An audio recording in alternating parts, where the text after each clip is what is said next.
May I have your attention, please? Freedom of speech is absolute and applies to everything and everyone. The federal budget on pace for the second highest deficit of all time. And 90% of it is wasteful spending that lawmakers tack onto large bills. Who's in the mood for a Thursday show? The producer oversees the overall production process. Man, this is the worst job I've had since I was the conductor for the Sand People Choir. Cubicle should be illegal, man. You know what a cubicle basically says? It basically says, like, you know what? We don't think you're smart enough for an office, but we don't want you to look at anybody. Name a yellow fruit. Orange. This radio show's beginning to begin at the beginning. Warn the villagers. Hi, everybody, and welcome to NSS. This is the Reynolds Report.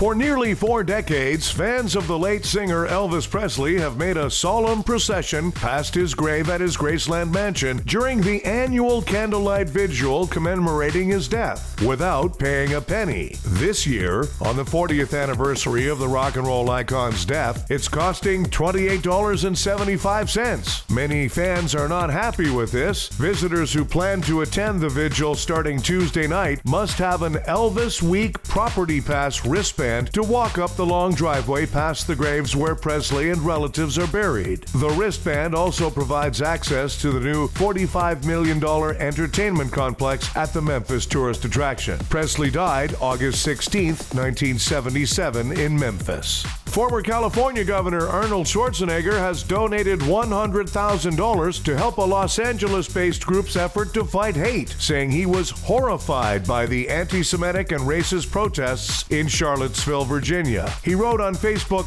"While these so-called white nationalists are lucky to live in a country that defends their right to voice their awful, incorrect, hateful opinions, the rest of us must use our voices and resources to condemn hate and teach tolerance at every opportunity. My message to them is simple. You will not win. Our voices are louder and stronger." A 94-year-old man in Minnesota recently lost his wife after 66 years of marriage, and he was having trouble with loneliness. So, he built an in-ground pool in his backyard and opened it up to all the kids in his neighborhood. He's not lonely anymore. I just can't imagine what it's like. April of 2016, that's when I lost her. You cry a lot. That's just the way it is, you know, because she's not here. You ready to go swimming? One of the judges' pool. I knew they'd come. This spring, when I saw him marking the yard, I told my husband, he's really going to do it. He's really going to put a pool in his backyard. It's awesome and fun. Now we're going to be here every day. I'm not sitting by myself looking at the walls.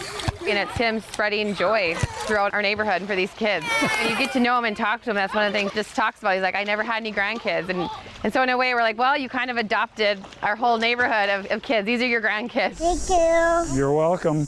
Come again. President Trump is back to blaming both sides for the Charlottesville unrest. Anybody miss the good old days when he was just threatening to blow up the world? Senator Cory Booker wants to legalize marijuana on the federal level. If you don't know which senator he is, he's the one that is awesome. Bill Gates announced he's donating $4.6 billion in Microsoft shares to charity. However, to get the shares to work, you might have to turn them off and then turn them back on again. With the eclipse coming on Monday, it's important to remember that staring directly at it can cause irreparable eye damage, just like a Lena Dunham nude scene on Girls. In Arizona, fleas have tested positive for bubonic plague. Wow, to be a doctor these days, you have to be good at medicine and medieval history. North Korea announced that it would wait a while before firing a missile at Guam. Some take this as a sign that American diplomacy has worked, while others take it as a sign that North Koreans are too busy, like everyone else, trying to figure out where Game of Thrones is going.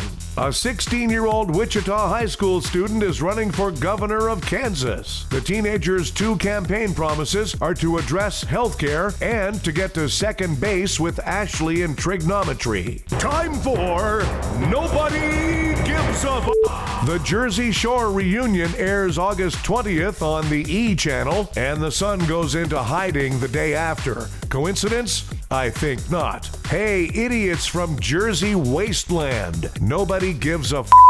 Cedric the Entertainer is mad and wants people to stop confusing him with CeeLo Green. And the world responded, "Gotcha, Dad from Family Matters. Hey, Cedric, nobody gives a f***."